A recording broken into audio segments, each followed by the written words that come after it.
Alhamdulillah alladzi khalaqal mauta wal hayata liyabluwakum ayyukum ahsanu amala. Asyhadu an la ilaha illallah wahdahu la syarikalah wa asyhadu anna Muhammadan abduhu wa rasuluh. Ibadallah, usikum wa iyaya bitaqwallah faqad fasal muttaqun. Ittaqullah la'allakum tuflihun. Qala Allah Ta'ala fil Qur'anil Karim, ya ayyuhalladzina amanu taqullaha haqqa tuqatih wa la tamutunna illa wa antum muslimun. Wa qala aidan, ya ayyuhalladzina amanu kutiba alaikumus siyam kama kutiba alal ladzina min qablikum la'allakum tattaqun ayyaman ma'dudat. Wa qala Rasulullah sallallahu alaihi wasallam fi hadisin sahihin muttafaqun alaihi, man shoma ramadhana imanan wa ihtisaban ghufira lahu ma taqaddama min dhanbihi. Man qama ramadhana imanan wa ihtisaban ghufira lahu ma taqaddama min dhanbihi. Wa man qama lailatal qadri imanan wa ihtisaban ghufira lahu ma taqaddama min dhanbi. Hadirin rahimakumullah, Bapak Ibu, alhamdulillah pada pagi hari ini di akhir bulan Sya'ban, marilah kita persiapkan diri untuk memasuki Ramadan dengan penuh keimanan dan keinsafan. Syukur kepada Allah Subhanahu wa taala, semoga masuk awal Ramadan dalam keadaan sehat fisik, ya, sehat ekonomi dan sehat semuanya, sehingga mampu melaksanakan ibadah di bulan Ramadan tahun ini dengan baik sampai akhir gul 1 Syawal, dan selanjutnya Allah jadikan kita sebagai hamba yang takwanya meningkat terus, bagaimana tujuan disyaratkannya puasa adalah la'allakum tattaqun. Pada pagi ini kami angkat tema fiqhus siyam. Saya bawakan kitab fikih wadih dan fikih sunnah. Puasa dalam fikih sunnah disebutkan al-imsak anil muftirat min tulu'il fajri ila hurubis syamsi ma'aniyah. Kalau dalam fikih wadih, fassaum huwal imsak anil akli wasyurbi wa jami'il muftirat jami'an nahar biniyati thalabi ridha minallahi ta'ala. Puasa yang disyariatkan Allah Subhanahu wa taala lewat perintah surat Al-Baqarah 183 yang di awal kita baca adalah menahan diri kita, ditahan dari perkara-perkara yang membatalkan puasa, seperti makan, minum dan lain-lain. Nanti ada 8 batalnya puasa, mulai dari terbit fajar sampai terbenam matahari,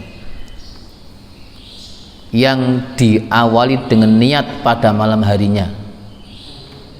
Dan nanti niat ini bagian dari rukun puasa.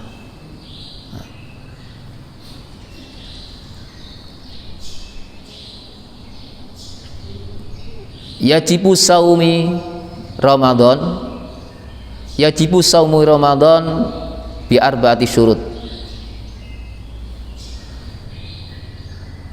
Al awal al Islam, fala yajibu as-saum alal kafir. Atsani al buluh, fala yajibu as-saum alas sabi illa annahu yu'maru bis saum idza qatara alaihi tamrinan lahu. Ats-tsalits al-aqlu, fala yajibu alal majnun awil muhmah alaih.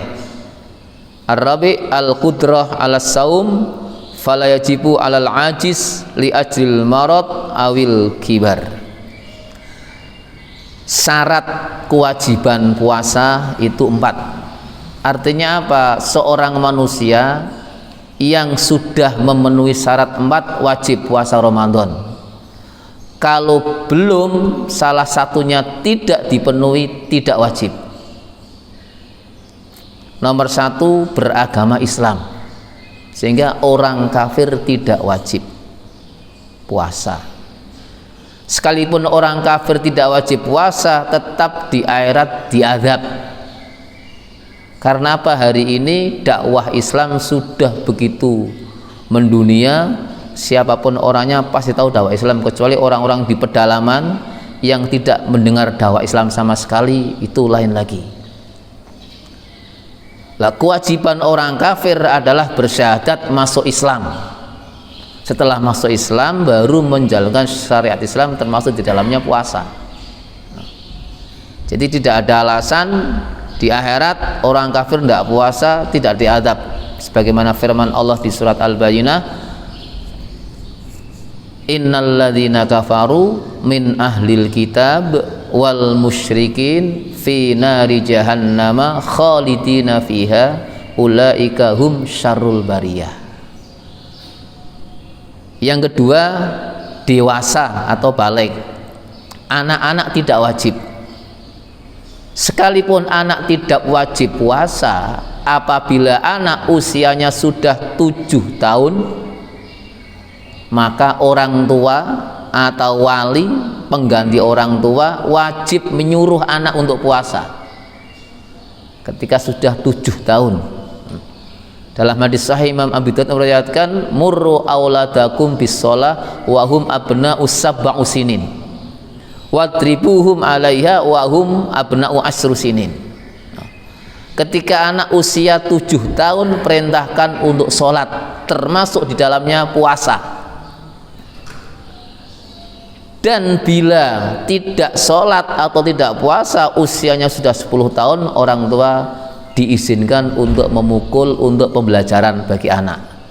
Bukan pukulan menyakitkan, tapi pukulan mendidik agar anak greget, siap latihan melaksanakan ibadah. Jadi anak yang tidak wajib, orang tua tetap wajib menyuruh setelah usianya 7 tahun. Sebenarnya usia 7 tahun itu masuk tamyiz, syarat sah dalam puasa. Yang ketiga, berakal sehat. Sehingga tidak wajib puasa orang yang akalnya hilang. 1, karena gila. 2, au muhmah alaih. Jadi ayan atau pingsan seharian full, itu tidak wajib puasa. Misalnya sebelum fajar sidik sudah pingsan, koma, sadar-sadar ya waktu isya, maka sehari itu tidak kena beban kewajiban puasa karena akalnya hilang. Dan yang nomor 4, syarat wajib puasa adalah qudrah alas saum, mampu, fisiknya sehat, normal, mampu puasa. Sehingga di sini orang yang tidak mampu atau al-ajiz boleh tidak puasa. Nah, ajiz ini ada kalanya tidak puasa murni, cukup membayar fidyah. Ada kalanya qadha, tergantung. Yang pertama di Al-Baqarah Allah berfirman, wa 'alal ladzina yutiqunahu fidyatun tu'amu miskin, al-ayah. Ayat ini menunjukkan bahwa orang yang ajiz, lemah karena tua, usianya lanjut sekali, sudah pikun, linglung, tidak kuat puasa. Kadang-kadang sholat saja ketika di rumah menghadapi sak-sa'i, rokaatnya juga lupa hitungannya. Sudah sarapan bilangnya belum sarapan, ini sudah pikun. Itu cukup diganti fidyah, to'amu miskin, makanan untuk fakir miskin sehari 1 mud. 1 mud itu dalam fikih 6,7 on, sekitar ya dibulatkan 1 kilo, plus tambah sedekah infak dikasih uang lauk, itu setiap hari, afdolnya setiap pagi. Yang kedua, ajiz karena sakit yang harapan sembuhnya tipis menurut keterangan dokter muslim. Jadi dokternya harus muslim, memutuskan bahwa orang ini atau bapak ini jangan puasa dulu karena harapan sembuhnya tipis. Itu sama dengan nomor 1 tadi, cukup fidyah. Nah, yang ketiga, orang sakit ada harapan sembuh, juga sama, yang memeriksa dokternya muslim.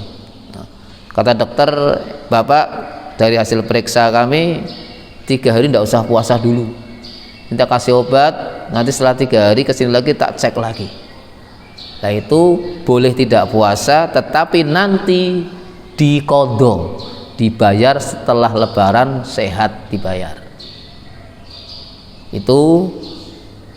Nah, termasuk hadis lagi nomor 4, musafir. Musafir kan sehat waras, normal, tetapi boleh tidak puasa. Boleh tidak puasa karena udzur syar'i. Bahkan dalam suatu riwayat Rasulullah bersama sahabat sampai waktu asar, ada sahabat yang kuat puasa lanjutkan, Rasul juga tidak melarang. Ada yang membatalkan, ya Rasul juga mau mempersilahkan. Artinya apa? Ketika kita musafir atau bepergian, mau puasa boleh, maksudnya mau puasa lanjut sampai maghrib boleh, mau membatalkan di tengah jalan karena kondisi lemah boleh. Itu. Tetapi yang afdol itu mengambil rukhsah tidak puasa kalau memang berat. Tetapi kalau ke depan habis lebaran mau bayar sendirian itu rasanya berat, ikut puasa saja daripada nanti kondo dia ada temennya, ya monggo. Itu bagian ajis. Nah, termasuk juga ibu-ibu yang menyusui, ibu-ibu yang hamil sama. Tuh. Yang ketiga, surutus sihah, syarat sahnya puasa. Kalau tadi ya wajib. Nah, syarat sah itu artinya apa? Orang yang memenuhi syarat sah ini puasanya sah. Kalau tidak memenuhi, puasanya tidak sah. Nah, kalau tidak sah, puasa percuma. Oleh karena itu, yang pertama masih beragama Islam sama, yang kedua berakal sehat, yang ketiga mumayyiz atau tamyiz, anaknya mumayyiz. Sifatnya tamyiz, orang yang sudah tamyiz yang saya sebutkan tadi, usianya 7 tahun ke atas sebelum masuk balik.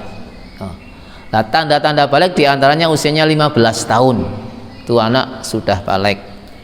Yang kedua, belum 15 tahun tetapi sudah mimpi basah, artinya mimpi hubungan suami istri atau mimpi yang mengeluarkan air sperma, maka itu sudah masuk balik, dewasa. Nah, khusus untuk perempuan sudah usia 9 tahun, 9 tahunnya 9 tahun komariah,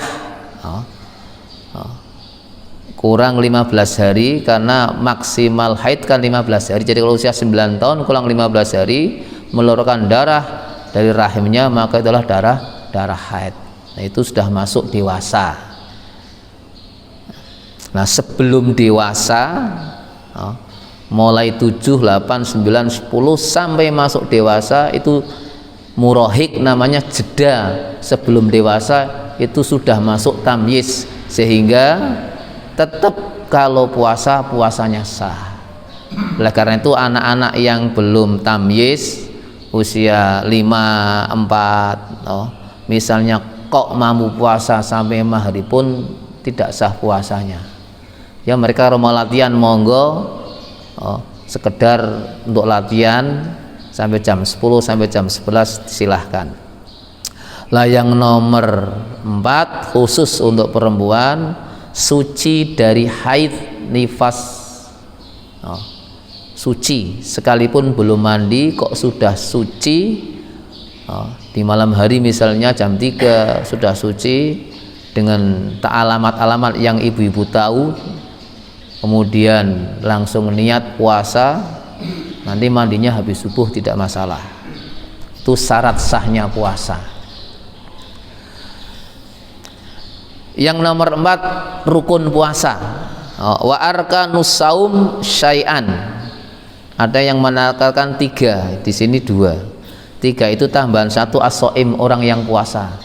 Di sini otomatis orang yang puasa ikut. Nomor 1 an-niyah. Fatanwi biqalbika kullalailah annaka tasumu ramadan lillahi ta'ala. Yang nomor 2 al-imsak anil akli wasyurbi wal jima' wa jami'il muftirat min tulu'il fajri ila hurubis syams. Jadi rukun pertama niat setiap malam. Rasulullah bersabda yang artinya barang siapa yang malamnya kok tidak niat puasa, ya fala siyamalah, maka puasanya tidak Allah terima, tidak sah maksudnya. Nah, pastikan tiap malam niatnya di mana? Di hati. Ya. Di kitab fikih manapun niat itu kalimatnya fatanwi biqalbi kullalailah, niat di hatimu. Lah ungkapan hati itu kalau keluar lewat lidah mulut akan terucap kalimat saya niat puasa Ramadan. Kalau sholat saya niat sholat zuhur misalnya, itu ungkapan hati bila diucapkan di lisan. Tapi intinya jelas harus di hati. Sebab ibadah itu ada yang ibadah bongso ati, bongso lesan, bongso badan. Kalau ibadah yang bersifat hati niat, itu setiap ibadah pasti ada. Yang kedua ibadah lesan. Kalau di salat itu maca Fatihah, membaca salam, takbir, tahiyat itu lesan. Ibadah fisik badan, rukuk, sujud. Itu gerak-gerak. Nah di saat itu lengkap, hatinya ada, lesannya ada, gerak badannya ada. Kalau di puasa hanya dua, hati sama badan, tidak memasukkan makanan. Kalau di haji juga dua, hati niat ihram sama badan. Badannya apa? Ya tawaf, sa'i, keliling mabit di Mina. Nah bongso lesannya tidak ada haji. Ucapan labaik itu kan semuanya tidak menjadi rukun haji, semuanya badan, kebanyakan fisik. Jadi di hati niat itu tempatnya. Nomor dua, meninggalkan perkara yang membatalkan puasa. Nah, di sini ada 8. Nomor 1, tuhulu sya'ilal jaufi bil akli au ghairihi amdan fala yaftur shaim idza akala nasiyan. Nah, nomor 2, ta'ammudul qai. Nomor 3, al jima. Nomor 4, al istimna. Nomor 5, al haid. Nomor 6, an nifas. Nomor 7, al junun. Nomor 8, aridah.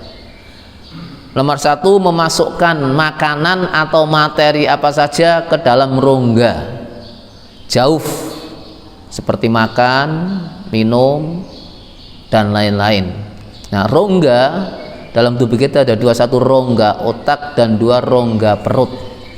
Nah, kalau masukkan ke situ apapun bentuknya, misalnya bisa lewat hidung, lewat mulut, lewat dubur, itu membatalkan puasa. Adapun suntik ya, seperti sekarang kan masih musim-musim vaksin, itu tidak membatalkan puasa. Kalau memang fisiknya normal ya monggo, kalau enggak ya kalau mau vaksin ya malam hari saja untuk menjaga keamanan.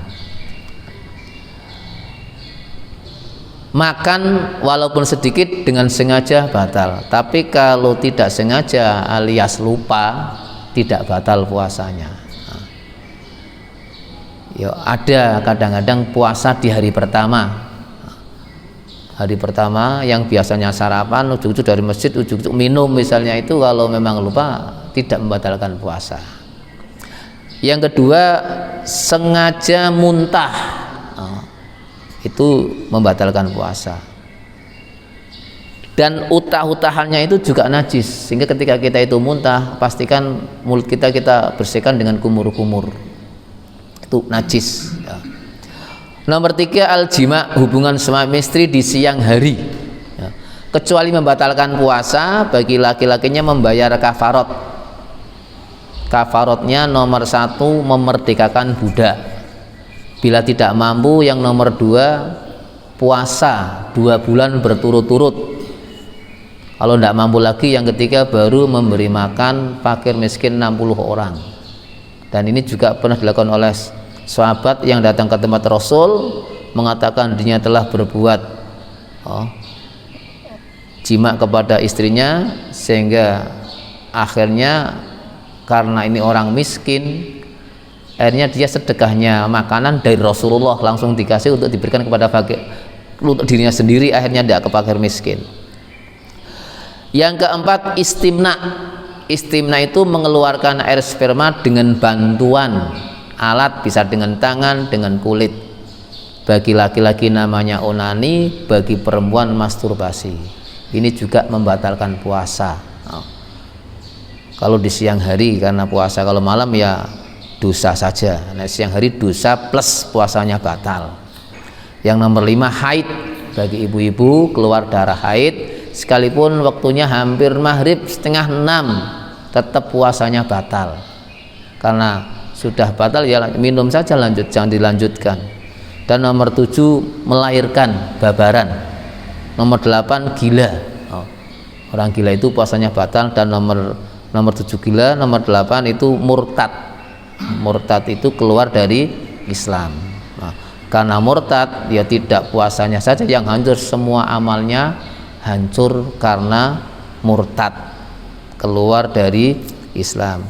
Ini ilmu-ilmu yang wajib yang berkaitan dengan ibadah Ramadan. Nah, untuk yang kelima itu sunnah-sunnahnya. Di sini saya bacakan beberapa sunnah puasa Ramadan yang perlu kita lakukan juga sebagai pelengkap. Yang pertama, takjilul fitri dan takhirus sahur. Ini setelan. Tasaharu fa inna fis sahuri barokah. Jadi makan sahurlah kamu, karena di makan sahur itu Allah memberikan keberkahan. Sekalipun kita kalau tidak sahur kuat, sebaiknya dianjurkan sunnah makan sahur orang ketang kurma 1 plus air putih 1 gelas, niatkan sahur. Nah, akhirnya batasan akhir disampaikan, kira-kira Rasul sampaikan kira-kira membaca 50 ayat setelah makan sahur, masuk waktu fajar sidik. Ya, karena sekarang subuhnya itu 4:30, berarti 4 kurang 1/4 sahur, jam 4 selesai. 50 ayat kira-kira setengah jam tuh. Jadi sahurnya diakhirkan. Terus yang kedua, segera berbuka. Ketika sudah jelas-jelas masuk matahari terbenam, ya. Jadi sudah jelas-jelas matahari terbenam, segera saja berbuka. Dalam hadis riwayat Ahmad, Rasul bersabda, la yazalu ummati bi khairin ma akhirus sahur wa ajilul fitr. Jadi mengakhirkan sahur dan menyegerakan berbuka itu bagian dari kebaikan yang luar biasa. Tuh. Yang ketiga, berbuka dengan makanan yang manis-manis. Dalam hadis Imam Bukhari, Rasul bersabda, qala Rasulullah SAW, yuftiru qabla an yusalliya ala rutubat, fa idza lam takun fa ala tamarat, fa illam takun hasah sawat min ma. Jadi 1 dengan kurma. Kurmane jumlahnya ganjil, bisa 1, 3 dan seterusnya. Kalau tidak ada kurma, ya monggo dengan apa saja. Bahkan disebut di sini dengan air putih, monggo silahkan. Misalnya di masjid sudah masuk waktu maghrib, takjil tidak ada, ya sedikit nesep air yang untuk wudhu itu ditelan sebagai pembatal puasa, takjil, itu boleh, ya, dengan air putih, ya. Yang nomor 5, doa ketika berbuka. Nah, melihat redaksi hadis ini, ya kan, Allahumma lakas sumtu, terus dhahabat dhama'u wa talatil uruku wa tabatil ajru. Hausku telah hilang, ototku telah basah dengan minuman. Berarti doa ini sebaiknya dibaca setelah takjil. Nah, sebelum takjil yang dibaca doa mau makan ya minimal bismillahirrahmanirrahim.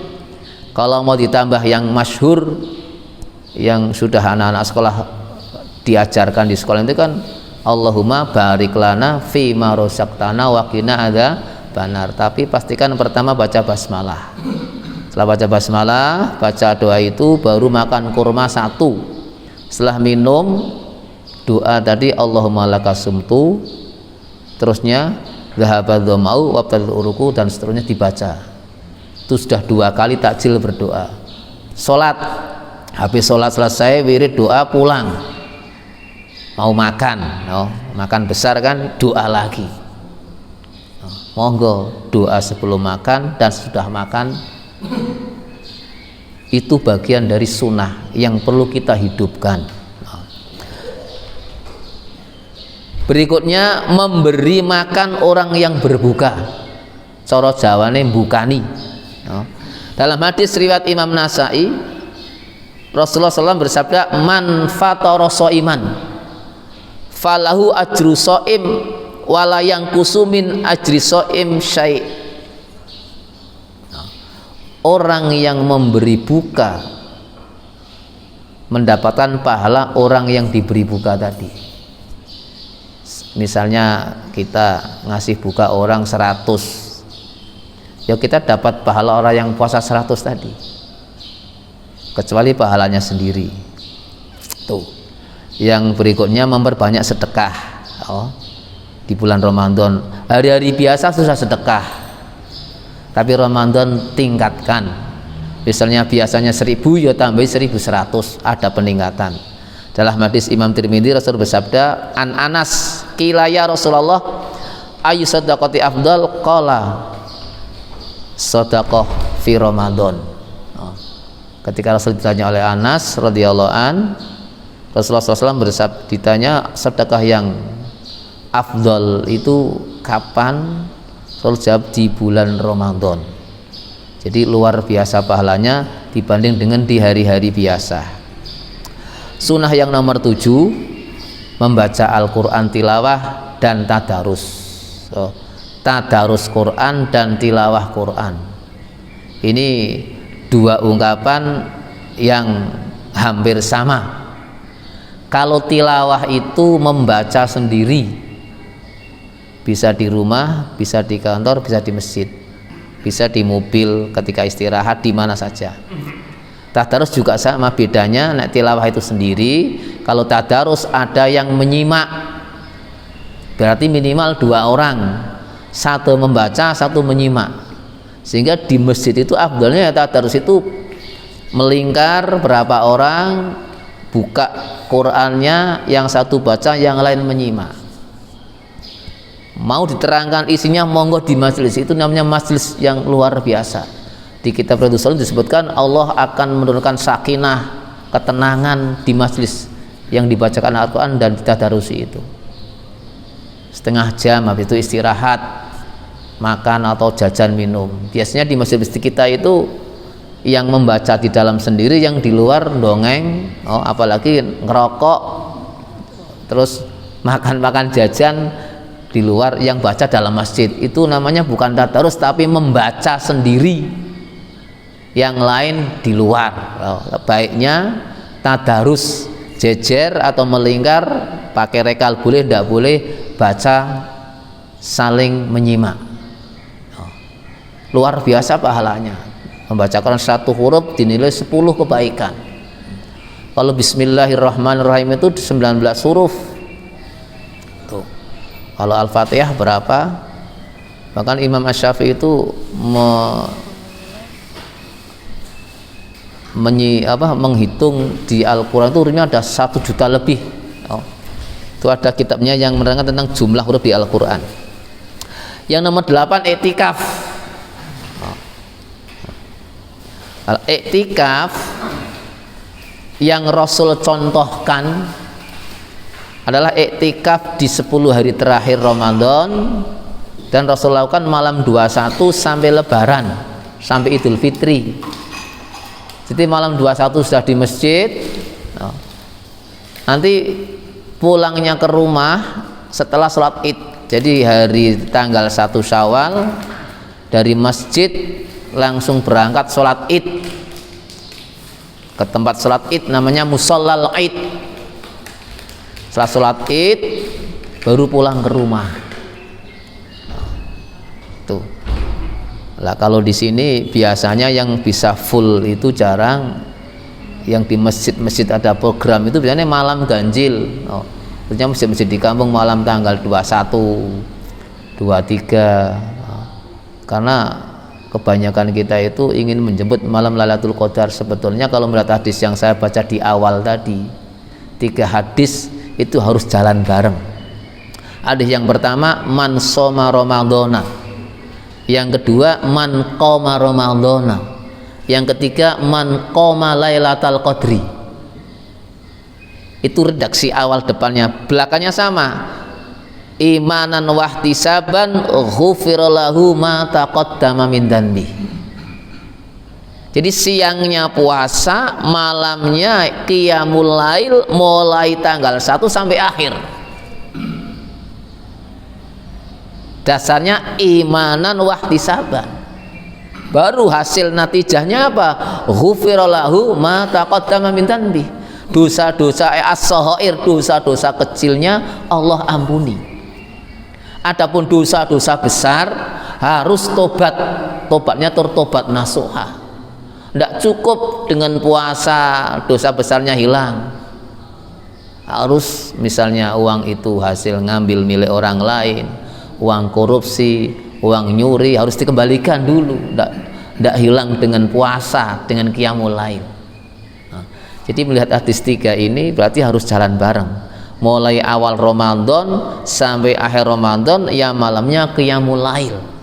Nah, qiyamul lailnya kalau memang kita tidak mampu berjamaah di masjid karena kesel capek, pastikan sholat 5 waktunya di masjid jamaah. Biasanya Isya, habis jamaah Isya duduk doa salat sunnah, sudah pulang istirahat dulu. Nanti bangun jam 12 misalnya qiyamul lail sendiri, monggo silahkan. Wong Rasul pun waktu itu tidak sebulan full menjalankan qiyamul lail bersama sahabat. Ada qiyamul lail Ramadan jamaah, namanya kita tarawih itu kan sejak masa Khalifah Umar bin Khattab. Sebelumnya masa Khalifah Abu Bakar tidak ada jamaah. Nah di sini sekarang ada, monggo dihidupkan, karena yang mengikuti sahabat 4 itu bagian dari sunnah Rasul. Itu setelah yang kedua tadi, yang ketiga iktikaf. Iktikaf kalau dalam kitab fikih Syafi'i, Imam Syafi'i itu memberikan satu pencerahan kepada kita, minimal iktikaf itu duduk di masjid lamanya membaca kalimat subhanallah 5 detik itu bisa masuk iktikaf. Subhanallah itu minimal. Nah kalau kita subuh jam 4 sudah di masjid baca Quran, kemudian nunggu azan dibaca, kita mengikuti bacaan muadzin, habis rambung kita doa azan, habis doa azan kita sholat sunnah, nunggu qomat, itu sudah luar biasa. Ya kalau hari-hari biasa kita azan baru berangkat ke masjid, monggo Ramadan ya, pasang jadwal di rumah, sebelum azan sudah siap ke masjid. Biasanya habis salam tidak sholat sunnah, sekarang sholat sunnah. Ya niatkan lillahi ta'ala. Nanti habis Ramadan dipertahankan, karena tujuan disyariatkannya puasa adalah la'allakum tatakun. La'allakum tatakun, puasanya goal 1 bulan, maka 1 Syawal, 2 Syawal dan seterusnya ibadah-ibadah yang biasa dilakukan di bulan Ramadan, jamaah ngaji, itu dilanjutkan. Misalnya puasanya stop, ya mau Senin Kemis lanjut monggo, mau puasa Syawal tanggal 2, 3, 4, 5, 6, 7 silahkan. Itu sunnah. Kalau bisa puasa Syawal 6 hari, yang afdal tanggal 2, 3, 4, 5, 6, 7 langsung, itu pahalanya sama dengan puasa 1 tahun. Ada yang tingkatan kedua, boleh ndak usah tanggal-tanggal 2, sing penting masih di bulan Syawal, ambil di akhir misalnya tanggal 21, 22, 23, monggo. Mau diambil seminggu 2 kali, Senin Kemis, niat Senin sekaligus puasa Syawal, monggo, boleh. Itu I'tikaf lah. Setelah i'tikaf selesai, sholat Id.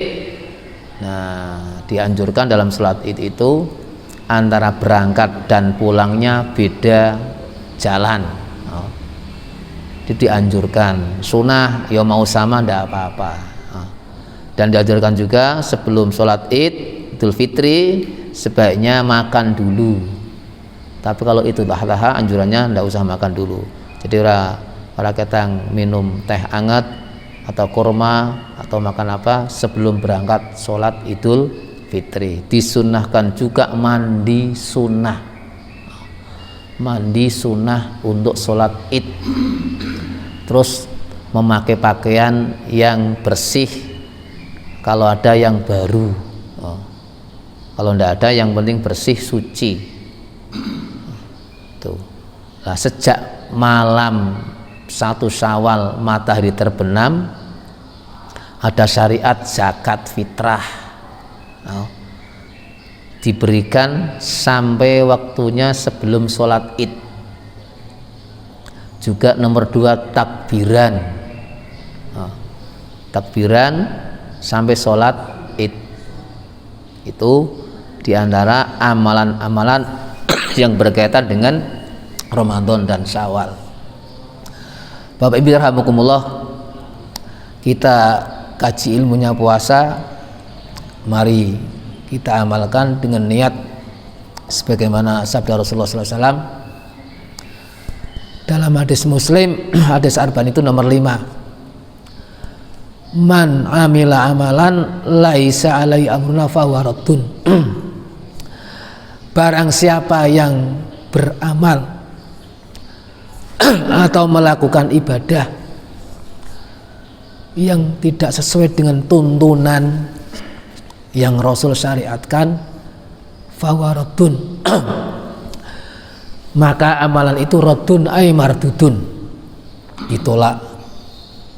Imam Ibnu Ruslan dalam mensyariatis ini beliau menyampaikan lewat bait syair. Begini bunyinya: wa kullu man bi ghairi ilmin ya'malu a'maluhu mardudatun la tuqbalu. Orang yang beramal apapun amalnya, termasuk puasa misalnya, sholat, zakat, macam-macam, tanpa ada dasar ilmu, maka amal itu mardudatun, fawaradun tadi. Oleh karena itu kita kaji bab puasa, cukup majelis tahun sekali kita mau puasa. Kalau tidak mau puasa, tidak ngaji, tidak apa-apa. Beda dengan sholat, akhlak, akidah itu harian. Jadi bab puasa, bab haji, ngajinya ketika kita mau melakukan saja tidak masalah. Karena sebentar lagi kita akan puasa, pastikan ilmunya kita tahu dan kita amalkan di bulan Ramadan, sehingga amal kita di bulan Ramadan sesuai dengan tuntunan Allah dan Rasulnya. Sedikit saja keliru, puasa kita rusak. Sekalipun dari segi fikih sah. Ada satu hadis Rasul bersabda, ini hadisnya sahih juga, Imam Abu Daud meriwayatkan, malam yada qaulas zur wal amala bihi, itu kan, falaisal hajatun fi ayata min syabi wa syarabi. Barang siapa yang puasa tetapi omongannya kotor, omongan kotor itu bisa dusta, bisa memaki, bisa menggunjing, bisa sumpah palsu, itu omongan kotor, maka Allah tidak menerima puasa orang itu. Itu baru omongan. Oleh karena itu mari bersama-sama, sekalipun sedikit yang kita kaji pada kesempatan ini, jadikan pedoman untuk amal kita di bulan Ramadan. Lanjutnya Ibnu Lausan juga mengatakan gini, al ilmu bila amalin dan bun kabir. Kita punya ilmu tidak diamalkan, maka kita dosa. Karena pesan Rasulullah kan kunulil ilmi ru'at wala takunulahu ru'at. Itu hadis Abu Dawud, hadisnya sahih.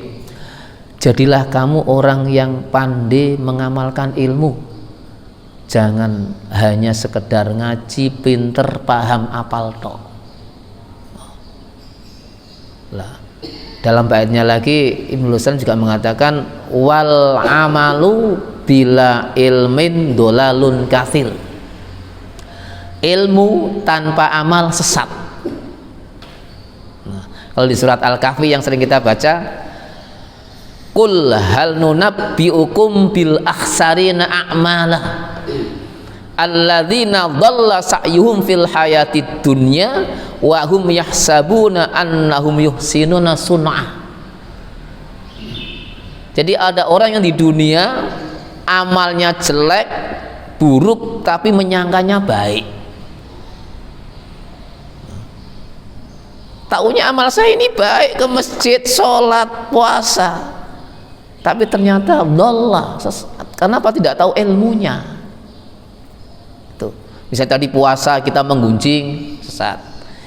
Kita ke masjid sholat tapi tidak ikhlas, riya, nanti kan hilang itu amalnya.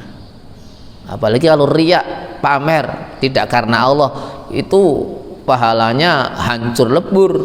Digambarkan di surat Al-Baqarah,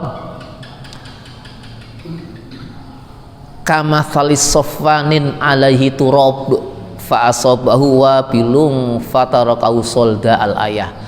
Seperti debu yang ditaruh di atas batu terus kehujanan. Debu ini kan limit tersi. Itu amal yang tidak ikhlas. Mulanya perintah wa ma umiru illa liya'budullaha mukhlishina lahuddin.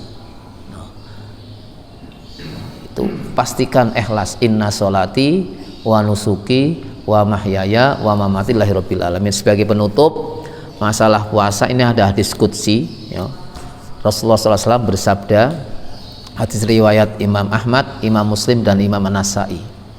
An Abi Hurairah radhiyallahu an, anna Rasulullah SAW qala Allah Ta'ala azza wa jalla, kullu amali ibni Adam lahu illa siyam, fa innahu li wa ana ajsibih, wasiyamu junnah.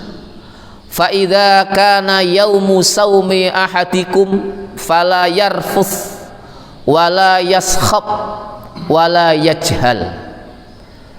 Fa in syatamahu ahad aw qatalahu falyaqul inni shaim marataini inni shaim. Waladhi nafsi Muhammadin biyadihi la khulufu fammis shaim atyabu indallah yaumal qiyamah min rihil misk. Walis-shaim farhatan yafrahu hima idza aftara faraha bi fitrihi wa idza laqiya rabbahu fariha bi saumihi. Rawahu Ahmad wa Muslim wa Nasai. Ini hadis qudsi, Allah berfirman, setiap amal ala Adam adalah untuknya kecuali puasa. Wa ana ajsibih. Dan khusus orang yang puasa, Rasul janjikan namanya surga Ar-Royan. Disebutkan innalil jannah baban yuqalu lahu Ar-Royan. Yuqalu lahu yaumal qiyamah aina shaimun fa idza dakhala akhiruhum ukhliqa dzalikal bab. Rawahu Al-Bukhari wa Muslim. Jadi di surga ada pintu khusus namanya pintu Ar-Royan. Pintu ini khusus untuk orang-orang yang puasa, dipanggil orang yang puasa, suruh masuk. Setelah masuk pintunya ditutup. Yang kedua, puasa itu perisai, tameng, benteng. Benteng dari apa? Dari keburukan-keburukan. Dan yang ketiga, ketika sedang puasa dilarang yarfus. Ini yarfus itu maknanya apa? Ai al-fash fil qaul, omongan yang tidak baik, omongan kotor, omongan jorok. Terus wala yaskhab, ai la yasih, dilarang gembor-gembor, teriak-teriak. Terus wala yajhal, yajhal ai la yasbu, tidak boleh memaki orang, mencaci. Terus yang keempat, ketika dimaki oleh orang lain, dicaci, kita sedang puasa, jangan dibalas, cukup katakan saya sedang puasa, saya sedang puasa. Tidak usah membalas makian. Kita dimaki-maki sedang puasa, saya sedang puasa, maaf saya sedang puasa. Yang kelima, ini Rasul sampaikan, demi Allah, bau mulutnya orang yang puasa pada hari kiamat di sisi Allah lebih harum daripada minyak misik. Tuh luar biasa kan? Kalau di sini kan apa-apa baunya tidak enak. Dan yang terakhir, nomor 6, orang yang puasa itu Allah beri 2 kebahagiaan. 1, bahagia ketika berbuka. Jadi rasanya plong, nikmat orang berbuka itu, sekalipun yang dimakan itu ala kadarnya rasanya luar biasa. Dan yang kedua, bahagia ketika bertemu Allah besok pada hari kiamat. Demikian Bapak Ibu rahimakumullah, kajian fikih Syam yang kami sampaikan pada pagi hari ini untuk menjemput datangnya Ramadan. Semoga Allah menjadikan kita hamba Allah yang senantiasa takwanya meningkat dan meningkat. Air hayat Allah beri titel kita husnul khatimah. Amin Allahumma amin. Usikum wa nafsi bittaqullah faqad fasal muttaqun. Qul mohon maaf. Rabbana la ilma lana illa ma 'allamtana innaka antal alimul hakim wa tub alaina innaka antat tawwabur rahim. Subhanakallahumma wa bihamdika asyhadu an la ilaha illa anta astaghfiruka wa atubu ilaik. Wassalamualaikum warahmatullahi wabarakatuh.